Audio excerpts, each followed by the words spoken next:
Welcome back to another technical deep dive here in the debug zone. Today we're tackling a big question and breaking it down with insights from other users.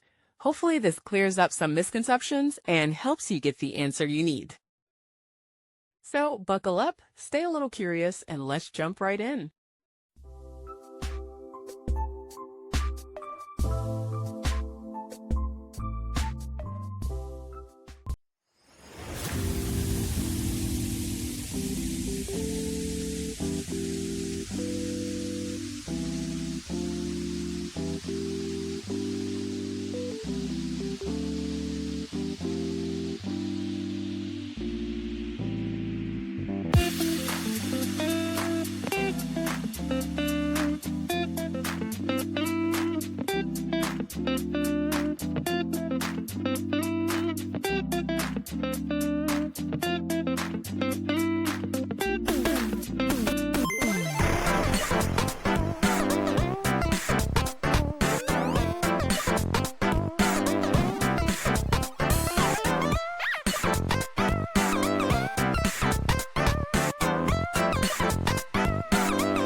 And that's a wrap. I hope you found the answer you were looking for. If you did, take a second to hit that subscribe button. It really helps out.